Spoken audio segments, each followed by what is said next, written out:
Hey everybody, welcome to the Muscle Intelligence Podcast. I am your host, Ben Bukolski. Today, as always, we frame this podcast around living our greatest life in a body that we absolutely love, and I hope each and every one of you realizes this is possible.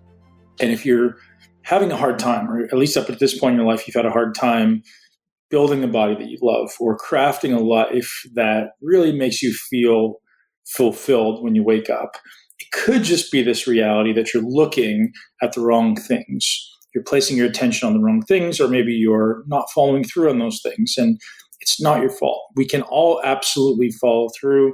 We just need the right steps. We need to point our head in the right direction and take daily action toward our dreams, toward our goals.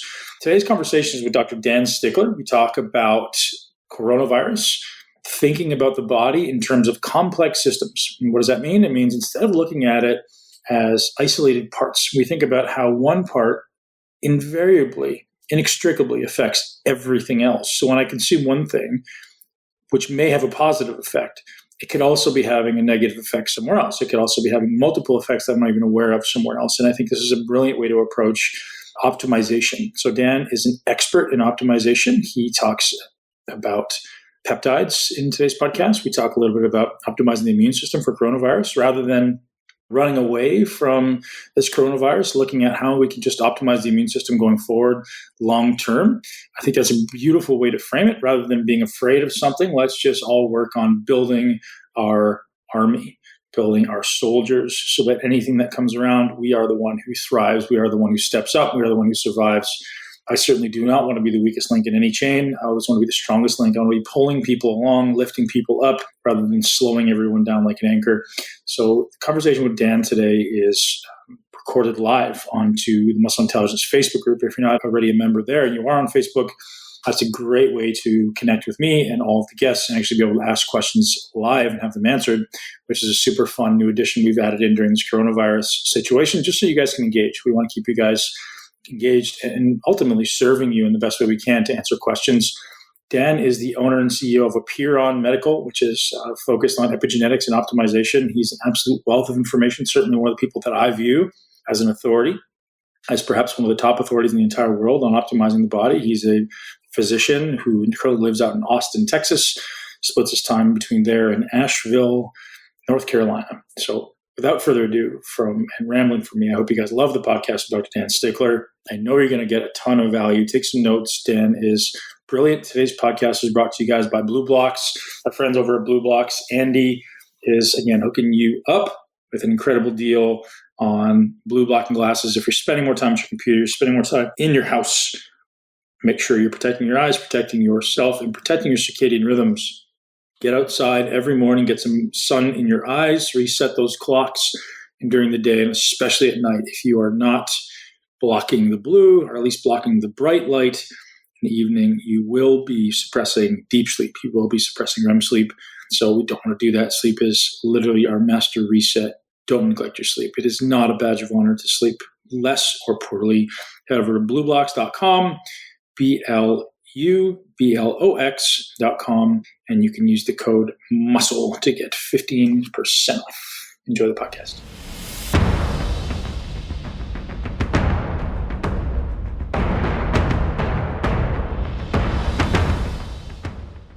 Dr. Dan, thank you for joining me, man. Absolutely.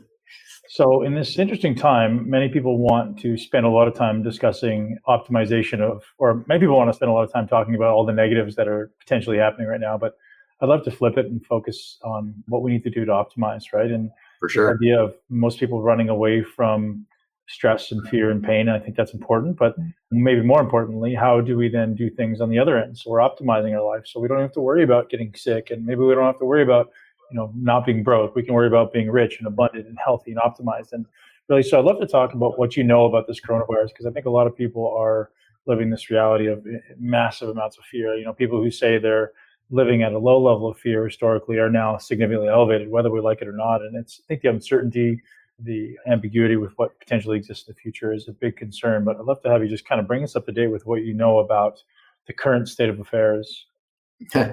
Yeah, and long short answer is that we don't know a lot about it. And then, that's the biggest problem, is where it's just a ton of speculation out there right now. I'm in a couple of WhatsApp groups that are made up of researchers from universities around the world, physicians from around the world, and government people. So we're trying to kind of weed out a lot of the noise and try to figure out what's actually the reality of this situation, what's actually working in this situation. And there's a ton of stuff going out that we're being hit by other government agencies from around the world with a lot of false stuff to create fear. And, we just have to kind of weed through that and say, okay, what's the reality and what's not? With this virus, it's a brand new virus. We've known coronaviruses, but this particular one has a whole different component to it. And we're applying best practices based on what we understand of the mechanism and saying, okay, well, this should work, so let's try that. And that's the state of affairs. We don't have solid answers right now. But fortunately, we, as in the United States, have been on the tail end of a lot of this. So we're actually getting the benefits of the countries that got hit early, like China and Italy.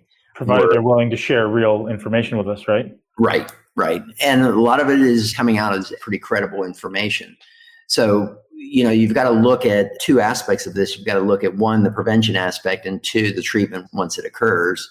And I guess a third aspect of, how do we manage it to keep the medical system from being overwhelmed?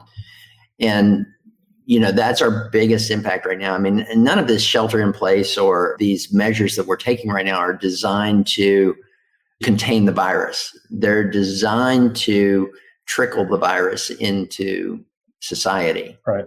And hopefully reduce the number of people that actually get it. But that trickling effect will make it so that we don't overwhelm the medical system. New York City right now is completely overwhelmed. The number of ICU beds and ventilators are, I think at this point, are surpassed by the number of people requiring them, which is not something we want to repeat in any other cities. Austin's been really good with the people sheltering in place prior to the order for it. We just got the order last night, but the streets have been a ghost town for the last week and a half, which is great. I love to see the community coming together in this aspect, but like you said, this isn't something that, yes, it's a once in a lifetime thing, but it's a black swan. We never know when this is going to happen. So the goal is be prepared for it and don't go into fear. Don't go into panic. Just make sure you're prepared. It's just like, when I walk in the park down here in Austin, it's no big deal. I walk in a park in New York City, I'm more aware of what's going on. And I kind of take precautions to say, okay, well, I want to be a little bit more vigilant right now. Right. We're in a time where we need to be more vigilant, but we still need that baseline of an immune system that can be anti-fragile against this stuff. What are we seeing as far as trends? I know you're kind of keeping up to date with, trends around the world. So I've heard speculatively that Italy saw a sharp increase in deaths, and I've heard New York's obviously seen a sharp increase in diagnosis. But any kind of general statements as far as what seems to be happening with the trends? Is the curve flattening? Well, with the measures we've taken into account right now, I think we're going to look at probably another 7 to 10 days of rising numbers. That's not going to reflect the fact of what we've done already. But at the 7 to 10 day mark, that's where we should see the impact of what we've done at this point, because you've got up to a 7 to 10 day, even up to 14-day incubation period for this. So people have been exposed. People are sheltering now. But what we'll see is that the numbers will increase, and then they should cap and then start to drop. And that's what we're hoping for with this shelter in place that's being implemented in most cities. Yeah. Is there a pretty clear set of symptoms that have been diagnosed? Because I've heard conflicting thoughts. Obviously, we know it starts with a fever and then it goes respiratory, but then you hear there's some other things that may be intermingled there. Any updated thoughts there? Yeah. We know pretty much the symptoms now, and they're not clear cut, though, as far as what's going to happen. Fever, severe joint and muscle aches. Okay. This is pretty classic, and a cough. Those are the three that are going to occur in 70 to 80% of people. Now, in other people, one of the early signs is loss of the sense of smell. They're noticing this in some asymptomatic carriers, and they're also noticing it in some of the more severe cases as well. So it's not that if you have it, then it means you're just going to carry it and be done. It could be a harbinger to a more severe case. They're also seeing GI symptoms at a higher rate in the people that are requiring ventilators. So they're seeing that people were getting diarrhea, nausea, and vomiting as their first signs of the virus. But they almost always progress to the fever, cough, and body aches. Now, the sore throat is not as common as most. And, this is one of the things that you want to try to differentiate from the flu. So the cough is not common with the flu. The other stuff is more in line with what we're seeing with coronavirus. Very interesting. I've heard there's kind of two ends of the spectrum. Is it true that there's maybe a more mild version and a stronger version, or is that more based on somebody's immune system? Yeah, I think it's all individualized on the immune reaction to it. And yes, you're more likely to get the common symptoms when you're healthier, but it doesn't exempt you from the fact that, you could still fall in that 1% that's going to get a severe response to it. But we don't even know these numbers. I mean, all we look at is the number of diagnosed cases and the number of deaths. That's what we're looking at. Sure. We don't know what the prevalence of this is in the population. So all of our numbers are speculation based on what we have diagnosed. But I know there's tons of people out there. I was just on a call with one of my clients from the UK, and it was interesting because about a month ago, he had the classic symptoms. He had severe fever, severe body aches, and a cough. He actually sent me a recording of his cough a month ago. And he went 3 weeks with this thing and just felt like crap. But he had been skiing in Zurich and had friends fly in from around the world that they were together. And he and the other friend both developed the cough, the fever, and the body aches. So I suspect that he probably had it back in mid-February. Wow. So interesting. Now, have you heard any cases from different parts of the world? Like I kind of started talking about this. Maybe there are different incidences or different populations that are predisposed, meaning kids, adults, men. I heard this morning it's going to be 80% men. Any kind of guidance there on who seems to be the greatest demographic? Yeah, again, we don't have real numbers on that. And populations are going to respond differently. We've seen that with many viruses. This one in particular has a predisposition to a more Asian population for sure. And a lot of that has to do with the ACE2 receptors, which is where it's binding. So we see genetic variants in populations that have different polymorphisms of the ACE2 and the renin-angiotensin system. I mean, this is what's being attacked here. So not only do we have a different incidence of propensity to get it, but we also have a different incidence of how severe it can be. And again, we just don't have the numbers. I mean, in the Asian population, you just didn't see it in kids. And yet here in the US, we're seeing 50% of the cases that are under 50 years old. So it is hitting a younger population here in the US. We saw the same thing in Italy, right. But in China, it was predominantly the older population.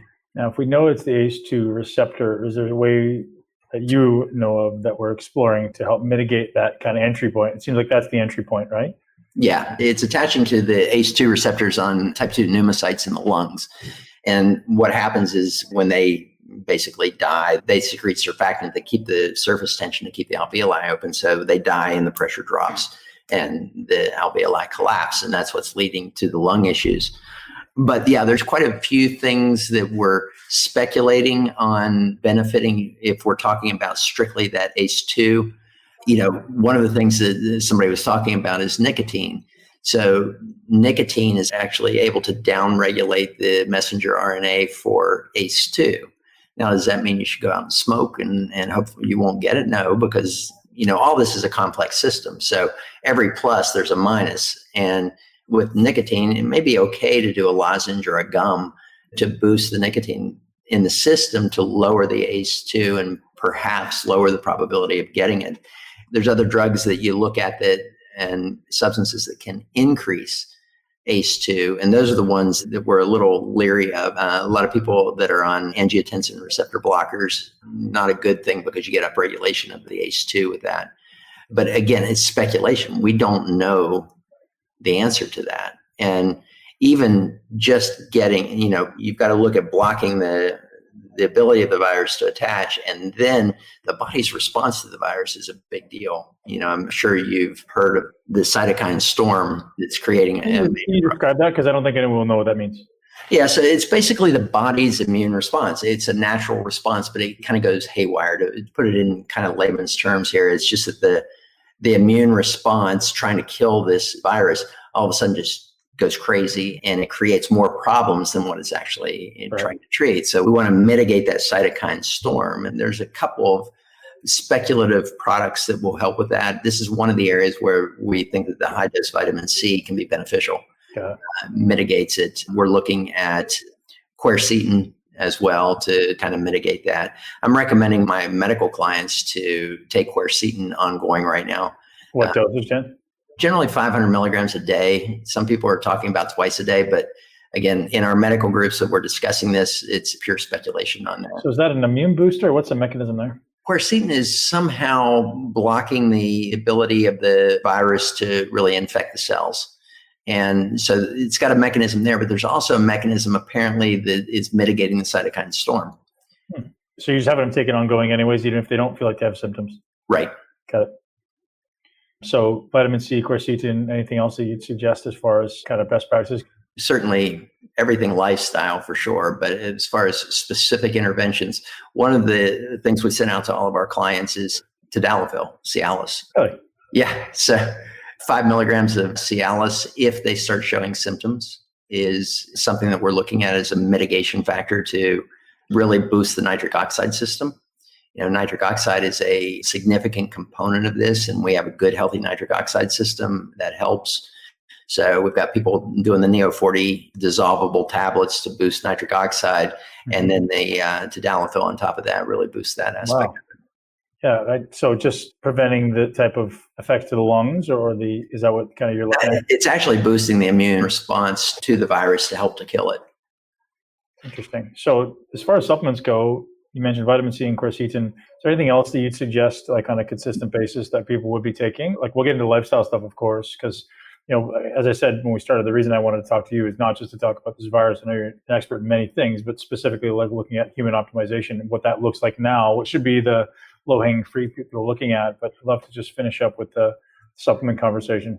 Well, I have foundational multivitamins that I put people on. So vitamin D, absolute must. Vitamin D with K2. I keep those vitamin D levels up. I know Chris Masterjohn put out an article that said, don't do vitamin D because it's going to upregulate ACE2 receptors. But I think that was a conclusion that was poorly made based on the data. It was based on rat studies with rats being exposed to lipopolysaccharides, and they were using super high dose because vitamin D is so essential for a healthy immune system, and you don't want to compromise that. Okay. So vitamin D, a good multivitamin with a methylfolate, methyl B12, good mix of vitamin A, both in the beta carotene and fat soluble form. That helps, as well as I like, fish oil, even though some people will say it's a immunosuppressant in some sense, but fish oil will mitigate that inflammatory response really well. So those are kind of three core things. And right now I have people taking high dose vitamin C, and this is very specific just for this situation. So I don't recommend high dose C routinely. And then the quercetin. How much is high dose vitamin C? Something over 2,000 milligrams a day. Yeah, divided dosages. Yeah, or even a liposomal if you can get it. They're hard to get liposomals right now, but they're going to get into the cell a little bit better. Any feedback on N-acetylcysteine? Start there. Any thoughts? Yeah, I mean, the glutathione system is the master regulator of the immune system, and N-acetylcysteine is a nice feed into that, a nice substrate for that. The interesting thing is, they're telling everybody to avoid ibuprofen because they're seeing correlations with that being related to the people getting the most severe symptoms. And so they're telling everybody to take Tylenol. Well, Tylenol actually depletes NAC levels. So, you've got a double-edged sword there. So what we're doing is recommending anybody taking the Tylenol to certainly take NAC. But anything that boosts glutathione is going to boost the immune system. And you don't want to do it on an ongoing basis as a baseline because, the body does a pretty good job of taking care of it if you feed it the right materials. But in this situation, anything boosting glutathione is going to protect you in the short term. Do you like liposomal glutathione or not so much? Yeah, I do. I actually sent out a thing to have all my clients order liposomal glutathione and start taking it on a twice a week basis right now. And if they get something, to take it daily. How do you feel about glutathione versus vitamin C in IV form? Well, I mean, you can get a much higher dose. But how's the absorption? Well, liposomal glutathione is pretty highly absorbed. I mean, Yep. most things in the liposomal form, you can get pretty good serum levels with that. Vitamin C, like I said, the liposomal form will cross much better. You can do a much lower dose of it. But when we're talking like high dose vitamin C, I mean, we're talking doses in the thousands for the IV form of it that they're using to treat the cytokine storm. I mean, we actually have IVs in our clinic with a substance called Plenish, which is a mix of nutrients, but it also has high dose vitamin C. We add additional vitamin C to it, and we add glutathione to it. That would be for really boosting a system that's severely compromised and generally not necessary in most people. Is there good data around people actually seeing a benefit from I hear so much conflicting information around vitamin C IVs versus glutathione IVs actually being beneficial. Is there relatively solid science there? No, and yes, there are some studies that show some benefit, but there's also studies that show no benefit. So we don't know the answer to it. The Chinese have published a couple papers on using the high dose vitamin C, but these are in people that were severely compromised, cytokine storms, using them in that situation. It's been working. Should you take high dose on a regular basis? Absolutely not. Could high dose potentially be beneficial in the short term? Yeah. But taking high dose vitamin C orally can be pretty upsetting to the stomach too, and can cause some diarrhea. So it can confuse people and think that they've got something going on. How about mushrooms? Do you ever experiment with non-psychedelic mushrooms? I was going to say, okay, getting a little personal there, Ben. I don't have a lot of experience working with like mushrooms or CBD right now. And I know a lot of people are promoting both of those as potential benefits. I don't have any answers on that. Okay. Dan, my favorite thing, and I've been kind of transparent with some of the audiences, like I'm starting to work with you. I'm really looking forward to work with you. You're someone who I respect more than anyone in this industry. And one of the things that really appeals to me is the systems approach. And I'd love for you to explain what that is to the listener, because I don't think people understand it. I think it seems to be the most comprehensive way to look at a human system. Yeah, I mean, what we need to do is we really need to start looking at the human body as a complex system. We've taken the approach in health and medicine of looking at it as a complicated system. And in complicated systems, they're very predictable systems. It's like an airplane. And, when an airplane fails, it doesn't matter if it's scattered in thousands of pieces, we can always identify where the point of failure was. When a bird drops out of the air, how do we determine what these pieces do? Because we don't have predictability of response with this. The requirement of a complicated system is that it is 100% predictable based on the input that's put into it. It doesn't adapt. And when we break it down, we can be very reductionistic, and every piece does this. A lot of people in the healthcare industry take that approach, including in medicine. I mean, that's why we have algorithms in medicine. A medicine algorithm is essentially trying to make the human system, a complicated system. And the problem is it's complex, and it is highly adaptable, and it is rarely predictable in its response. So to take that approach, everything that we do is going to be probabilities. We're not going to have 100% answers. And the more data points we have to feed into this to use to determine, the more accurate we can get on the predictions. Right. And so we look at the human system, and we look at everything that goes into the human system as an input. Even food, people look at it as a macronutrient, but food is a bioactive. And every type of food that we eat has some kind of an impact on the system, whether it be from a biochemical level or from an epigenetic level. It's going to change gene expressions in some way. The body's going to respond to it. So everything that goes in, the body has a response. And I can tell you from experience, just about every input we have to the system has a pro and a con. So what we have to do is look at the outcome that's desired, balance these pros and cons, and look for the net positive in the effect. And say, okay, this has a higher probability that it will be a beneficial thing to put into the system to get the response that we're looking for. Do you think we're ascending toward complex versus complicated? Is that the difference?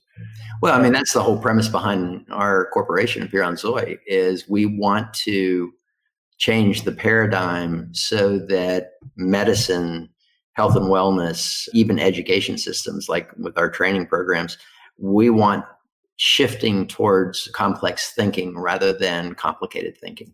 So Question being, though, if we acquire enough data sets, do you think we'll move toward complicated thinking ultimately? Because if we get enough, let's say 25 years from now, if we have all the data we could possibly acquire on DNA, epigenetics, and how all these systems start to integrate with an AI system, do you think at some point you could foresee like decoding this and turning it into a complicated system? No, you can't convert a complex system into complicated. It's just the nature of the system itself. We adapt. Just like, let's take the nicotine as an example that we just talked about. So the question is, okay, should you go out and start taking nicotine gum? There's going to be pluses and minuses to that. Somebody who's already using nicotine gum on a regular basis, has the body adapted to the point where the nicotine no longer downregulates, or the body has upregulated expression to compensate for that at that point? You have an acute response versus a chronic response. The human system is just so miraculous in its ability to adapt to changing environments. When I say environments, I mean foods that we eat, the weather outside, the air we breathe. Everything will shift the system as it will adapt to in order to thrive in that new environment. That can never be taken into a complicated approach. You just can't apply complicated thinking to a complex organism. Now, how accurate can we get with complex organisms? Well, the more data points we have, the more data we analyze, the higher the probability. But will we get to 100%? I don't think so. Yeah, it makes a lot of sense. The adaptability of the human genome is just fascinating, right? And I think at levels that most people, including myself, don't often think about is sitting here in a room with artificial light. What's happening at the gene level? How is it impacting my ability to use nutrients and be inflamed and all these things? And that's the beauty of the complex systems thinking, is like you start looking at things like that and you go, hey, you live in or you work in an environment where you're under blue lights all day. That's going to impact X, Y, Z down the road. And you have to then learn to potentially adjust things based on that. Does that sound like it fits into the paradigm? It does. And, I hate to even classify anything as good or bad in that sense.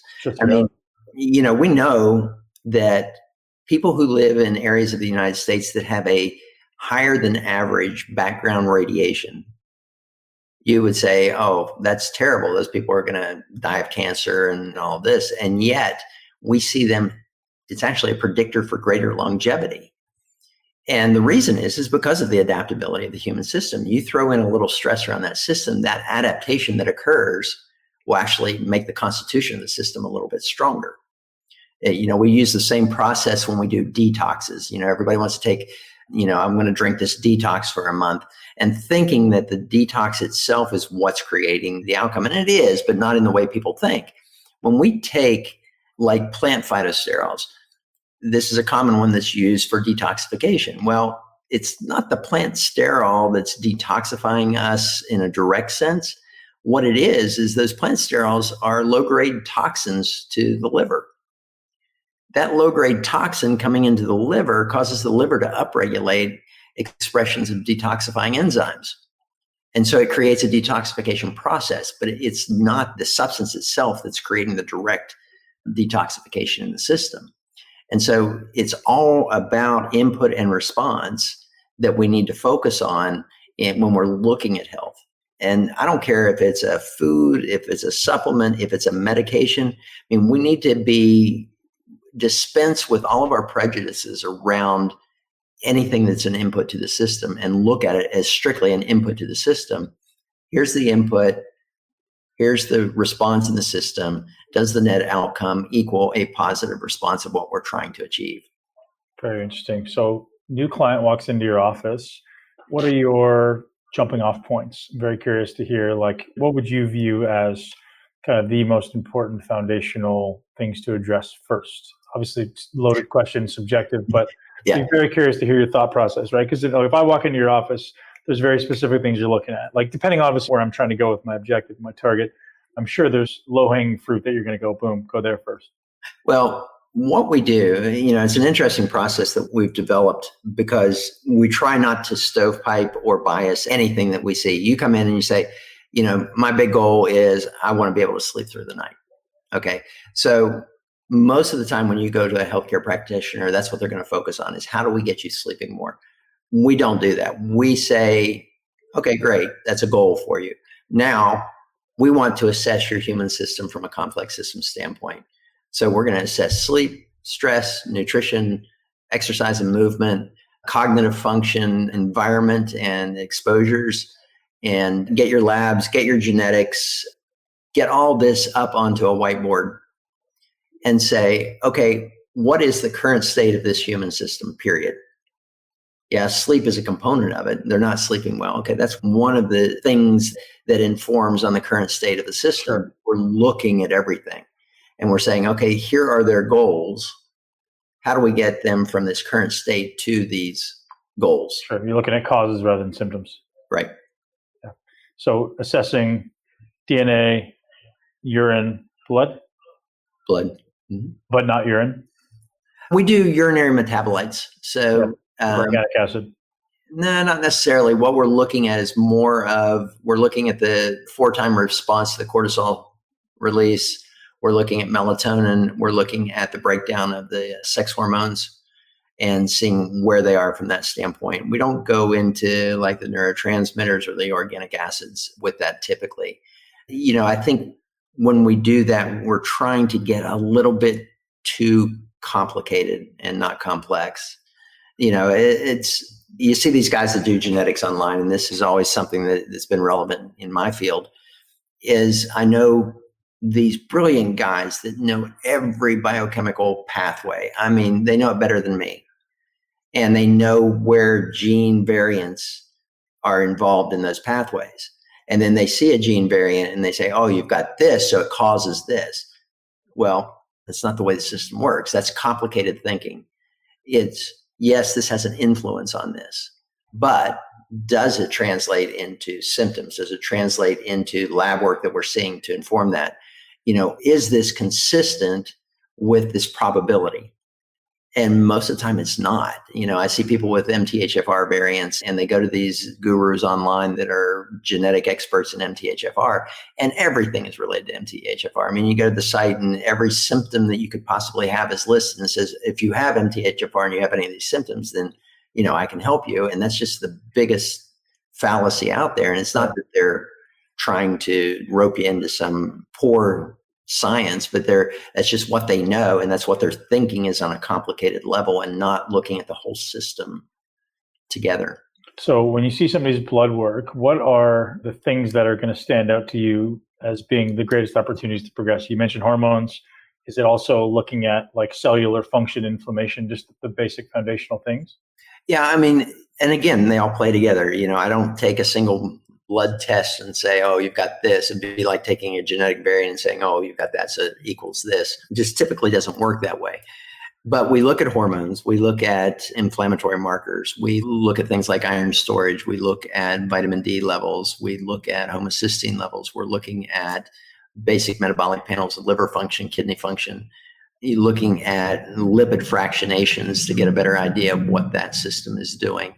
And then correlating that with what we're seeing in the other areas, is this consistent with what we're seeing here? If so, then is there a direct impact of this to create that? Right. So obviously we can't go into specific diagnoses, we can't go into specific treatments, but you go through this and you see a bunch of things wrong in somebody. We're not going to go into medical or vitamin treatments. Environmentally, movement-wise, what are some of your foundational, like if you can give people 3 tips, I know it's ridiculous and overgeneralized, but I think people who are listening to this want to know, hey, I want to thrive, I want to optimize, I don't have the ability to work with Dan. Where should I place my attention? Related, goals related, where does your thought process begin? The first thing I would tell people is to really get good at understanding your own metrics. And what I mean by that, this is the simplest device that you can get to get an idea of what your system is doing. And I'm not saying look at it from an absolute context. So, I'll have people that'll say, my stress level runs 50 all the time. Well, okay, but what's it do when you do other things? When you're feeling good, what is it? When you get a full night's sleep, what is it? So we look at the dynamic of the system and what's happening with that rather than looking at those absolute numbers. Resting heart rate is a classic one. I can tell you, I know when I am off based on my resting heart rate because it'll go up 10 points. I normally run 53 on my resting heart rate. I mean, it's like a metronome throughout the year. And I've worn this thing continuously for 3 years. When I go up to 58 or 62, I know there's something off in my system. Something is disrupting my system. Alcohol has a huge impact on my system. Just one glass of alcohol and my stress scores go up. Now, a lot of people will think that's a bad thing. Okay. My stress score goes off the chart with exercise. That's a good thing. You want to stress the system and you want it to respond to that stress. This is the adaptation that we're trying to achieve. So you stress the system, create the adaptation for it, and there's where the benefits of the exercise come from. But if it stresses your system and your system doesn't fully recover until the next time you're exercising, you're probably going to get into detrimental stress. So there's the good stress and the bad stress. Now, alcohol, it trashes my system for about 6 hours after a glass of alcohol. Is that a bad thing? Yes, if I do it every day. Now, if I have a glass of alcohol once or twice every month, that's a whole different process. I'm actually adapting my system to a little bit of stress, and that's a good thing. What are your daily rituals to maintain health and immune function during this time? Oh, this is, take the vitamins that I mentioned, the 3 foundational ones for sure, but sleep is absolutely critical. Sleep is such an underestimated benefit to the body. I mean, we look at sleep as, it's something we have to do. People don't look at sleep as a performance enhancer. Huge. And yeah, it's huge for that. Mindset. I mean, we have a full-time mindset coach that works with all of our clients. And mindset is absolutely critical right now. I mean, the immune system right now is being bombarded. And I'm not talking about the virus. I'm talking about our lifestyles right now. Anything that disrupts routine impacts the immune system. We have now changed our daily routine pretty dramatically. Our immune system is going to be compromised from that. There's no question. I mean, even if we go on vacation, we think these things are great for stress. But because it disrupts our routine, our body actually gets stressed when we go on vacations, even though we may mentally feel like it's relieved. So having the disruption in the routine is stressful. And if you're reading social media right now, you're probably getting even more stressed about what's happening. And people, they'll stay up late at night on the computer looking at social media and going, what's going to happen? Look at my finances, how's this going to impact me? How are we going to get through this? The stress is ubiquitous right now in the system, and it's contagious. I mean, it's more contagious than the virus. You get around somebody who's stressed, just think about how you feel about that. So what we need to do is start reframing a lot of this. I mean, for us, we look at it and we say, it gives us time to step back and start working on our processes. I mean, we're losing substantial income right now, and we're paying all of our employees as this goes out. So we're just, money's flying out the door at the moment. But we also look at it and say, okay, this is a time for us to regroup, do some things that we've been planning on doing. We have the downtime, we have the ability to do that. So we've been focusing on the really positive aspects of what this is creating. I see this also as it's a paradigm reset of the world. I mean, look at what's going to change when this resolves. We're going to see a change in the education system. We're going to see a change in the medicine system. I mean, they've approved telemedicine without having physicians to be licensed in every state that they're doing telemedicine. And I think that's going to stick. That's something that has opened up a new door. We're going to see changes in people looking at their health and not taking it for granted and saying, oh, if something happens, then I'll do that. Well, this is a wake-up call. So I think you're going to see a shift in the way people function just from this entire event. I completely agree with you. And now you're speaking about intentionally subjecting yourself to stresses, objectively curating stress. And do you have any subjective or objective levels of manipulation? So like, how far are you trying to get out of homeostasis, right? Like, obviously it's dependent on your ability to recover, but you personally, do you have any kind of markers you go, hey, I intentionally want to get myself out of this homeostasis every day or every other day? Or do you have any way that you approach that in general for people watching? Yeah. And the biggest thing to pay attention to is how high the stress goes and how quickly it recovers. And that's why these are absolutely critical, because they give you that metric. It's the dynamic, again, not the absolute of it.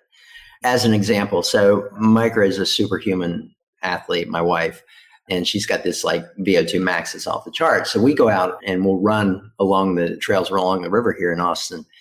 And, we run at a pretty good pace. Well, we finish up and we download our data and, my stress score is hitting like 80, 90, 100, and she's at like 30 or 40. running with me.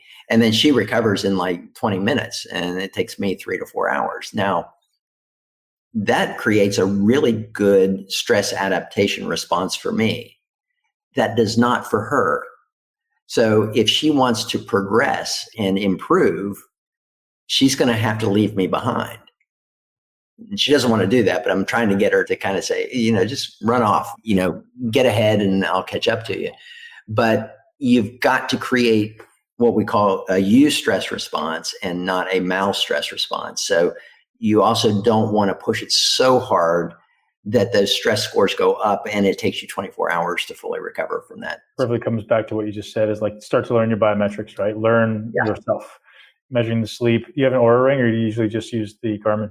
I just use the Garmin. It's interesting. I have a lot of clients that use Oura ring, and it's about a 50-50 mix of whether the Oura ring or the Garmin is more accurate for sleep. Interestingly, the most accurate one I've seen for sleep is the BioStrap. BioStrap, they've really focused on sleep metrics, and none of these are great for sleep structure. They'll look at sleep time, and what I do is I usually combine deep sleep and REM sleep, and I want to get 3 hours every night. And I know that that's my magic number to combine those two. If I get 3 hours every night, then I'm doing really well. But you can also use it as a dynamic and say, okay, well, I'm only getting 20 minutes of deep sleep, and I took this supplement of DHHB, and all of a sudden I'm getting 60 minutes of deep sleep. That's a pretty good metric to tell you that you're probably doing the right thing, but you also have to measure, how do I feel in the morning? Is it creating that positive response that I'm seeing in the metrics? You brought up DHHB, and you're one of the world's experts on peptides. Yeah. Bar none. I'd love to have you. DHHB, most people won't know what that is. I'd love to have you share that. And then maybe we can get into some peptides for optimizing immune system, talking a little bit deeper around, what should we be doing right now, if anything? Yeah. Well, DHHB is interesting. It's more of a small molecule. It's a dihydrohonochiol, which is an extract of magnolia bark, but it works extremely well for anxiety and sleep. And I have some people that will take it twice a day just because they have some low-grade anxiety during the day, and then take it at night to help them sleep. Does it work on the GABA pathway? It does. And in fact, it's been used to get people off of benzodiazepines. There's been some clinical studies on it for that purpose. And you have seen good results? Because I know when we first started experimenting with that about a year, a little less than a year ago, 6 months, we were kind of getting mixed messaging. Yeah, it's individualized. Everybody has a different response to the different sleep formulations we use. Some people do really great with magnesium glycinate. And typically, if I see GAD1 variants in their genes, that's the first one I'll go to with them. Do you prefer the glycinate over 3 and 8? Either one. The glycine and the magnesium together help with that GAD1 variant. But 3 and 8 is going to get into the brain more. So you can experiment with either one of those. I usually do both. Yeah, that works great. Do both. DHHB will work well for some people. Phenibut will work well for some people. It varies across the board in your response. So that's why you have to individualize the approach to each person. Are they still able to make Phenibut at like TaylorMade or any of the peptide companies? Yes. TaylorMade did have Phenibut in. They're able to formulate it. And there's a couple of research chemical companies that are still selling it as a research chemical. I don't want to get into gray waters, Dr. Dan. Yeah. Well, you can't sell it as a supplement right now. Got it. Okay. But it still can be sold as a N of 1 research. Yeah. Yes. We also briefly mentioned some potential immune boosting peptides or cellular optimization peptides.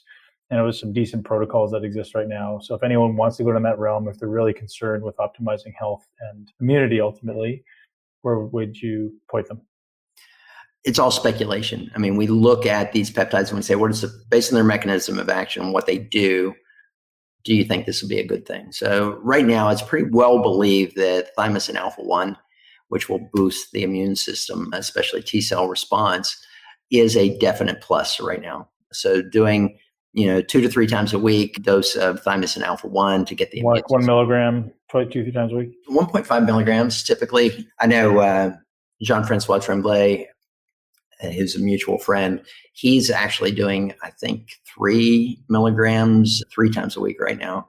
He just feels like the data was based on a different formulation, and he thinks that the thymosin alpha should be dosed a little bit higher. Is anybody quantifying this stuff with blood work? It'd be super interesting to see, just do one peptide for 30 days, show me your blood work, what's happening, right? I'll be willing to be the guinea pig, because I was talking to JF yesterday and he's like, hey man, let's run some tests. Why not, right? Like, man, there's one, but at least you can start seeing a little bit of direction, because if you do this thymosin A1, are the T cells going up and can we quantify it? Well, where you'd have to quantify it. So UCLA, their Department of Pathology has a research lab that will run samples for research only. So you have to submit it under a number, and you can get the CD38s, CD8s, CD4s, and see that changing over time. So they look at naive and active T cells. That can be done, but that gets expensive getting into those kind of tests for sure. We just know people in the lab. Talk to Dan. We can make it happen. Yeah, there you go. We got to find the right people. Listeners, if anyone knows anyone in the UCLA labs. So thymosin A1, good time to be dabbling with epitalin or thymulin or anything like that. Is that different? Obviously mechanistically different, but potentially beneficial in this time? Yeah, I have most of my clients stepping back. I mean, a lot of them are using the growth hormone or releasing hormones, and I have them maintaining that.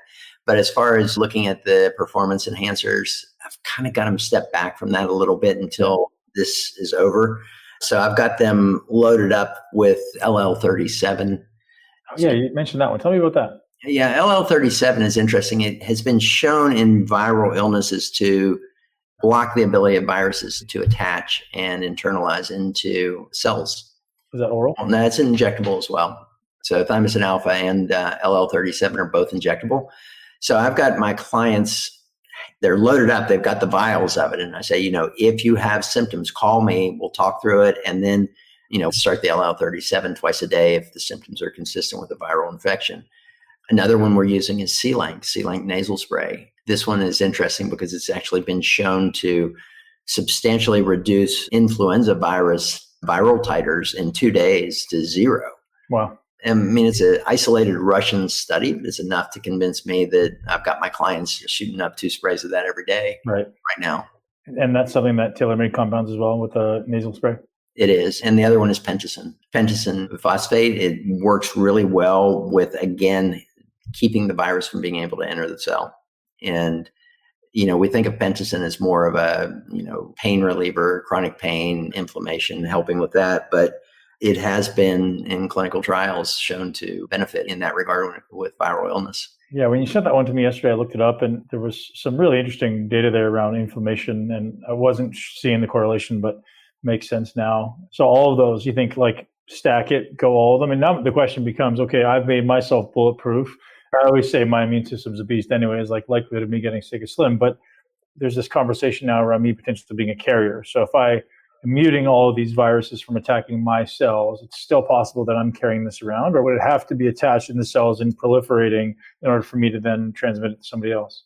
No, I mean, there's a lot of people carrying this thing right now, asymptomatically. I mean, I think that's one of the biggest problems with it is it's got a long incubation period. It's got a lot of people that are asymptomatic with it that are carriers and shedding this. I mean, they've shown that it's actually shedding in the stool up to 24 days in people that get infected. So, it's a unique virus. It's hopefully opening the eyes to not only the medical community, but the people of the world that says, you need to be anti-fragile, get this stuff taken care of and don't have to panic when this happens. Be ready for it. Now, here's the ultimate esoteric question that you don't want to answer. What's the likelihood that this has been curated by some other country or some other organization to make it reality? I had to throw it out there. Well, I mean, that's a real question. I mean, that's, this is the next realm. I think we're going to see a lot of biological attacks occurring in this realm because we're now so good at gene editing that there's a lot of countries that are gunning for the US, and there's some nefarious people out there that are taking advantage of that. And they would love to see something collapse here. But I don't think this one, based on all the researchers that I've been communicating with and the data I'm getting from some of the government people, I don't think this thing is, I think it's 96% identical to bat COVID. So it's just a 4% mutation. It's a very small mutation. And there aren't fingerprints of gene editing in any way that people can identify. So I think a lot of that is more conspiratorial. And a lot of these major viruses that have become pandemics have come out of China. It's just the population there, the culture there is just primed for it. I mean, these open air markets with all the live animals and dead animals and, it's just a breeding ground for this to happen. I mean, Spanish flu decimated the world population, came out of there. The Black Plague came out of there. I mean, all of these things are coming out of this country because they really don't have the system in place to really have that environment that does not allow that to happen. Dan, just previous to what you said right there, you said something that you've got to become anti-fragile. Have you guys created a blueprint or a framework around, hey, here's all the boxes you need to check to become anti-fragile? Because I know a lot of the listeners would be very interested in this concept of becoming anti-fragile and optimizing it so we don't have to face, these challenging times. And we're in the process of developing kind of metrics for that. I don't know if you know Michael Osterlink, right? No. Michael's the one that wrote that anti-fragile article that you posted. Okay. So Michael he's the head trainer of the mental fitness division of SEAL Fit and works at Spartan 7. But he actually just joined our team. He came on as a scientific advisory board member, and he's going to help us to develop some programs. But we're in the process of developing metrics for, what does anti-fragile look like? We're looking at VO2 maxes. We're looking at vascular endothelial response. We're looking at body composition. We're looking at lab work and hormones. We're looking at end-tidal CO2. We're looking at brain QEEG patterns that would indicate somebody who has achieved that kind of state. So there's not a metric for it right now. And I think it's going to be this constellation of metrics that we can grade and say, okay, well, you get so many points for this, so many for this. And at some point we will have this threshold to say, okay, we've achieved this anti-fragile state of the being. So you're creating the objectives, the metrics, the targets, and then reverse engineering from there. Like, here's how you're going to get it. Yeah. Yeah. I mean, that's exactly what we're all after, right? Is create some standard, some utopian standard, like, hey, we want to be here. And then let's objectify the process and just, walk us into it. And that's one thing I talk about almost daily now is objective versus subjective league. If you give me a target, like my nickname growing up was seek and destroy, like there's nothing I won't do. But if I don't have a target, you end up being ambiguously, meandering around looking for like a squirrel looking for a nut. And I think there's a lot of people out there who, if we define that ideal target, we go, hey, that's where I want to go. It's like going to the Olympia stage or going to the Tour de France or, whatever it is. Like, I'm going there and nothing's going to stop me. So I really look forward to the day when that happens because I'll be your first customer in line. I know exactly how to work with you. I say, okay, here's the threshold for anti-fragile. And here's like super anti-fragile, but you can't be there. I can't get there. Yeah. Right. You know me better than I know myself. The irony of it. Dan, thank you so much, everybody. Thank you for tuning into our live Facebook. This was kind of a short notice. We didn't have a huge number of people on here, but I'm sure we'll get a great response afterwards. And everyone who's listening on the podcast, thanks for tuning in. Dr. Dan, where should everyone go to learn more about Apeiron and becoming anti-fragile? You can go to www.apeironzoh. So APEIRONZOH. It's ape iron ZOH. I just made that correlation. Yeah. And Zoh as ZOH, yes? Correct. And I'm going to link to it in the show notes. And we got a bunch of people saying, thank you, Dr. Dan. Thank you for being here. I appreciate your time. Please give Micah a hug. I miss her. Tell her I love her. And hopefully we'll see you guys very, very soon. All right. Take care. All right, buddy.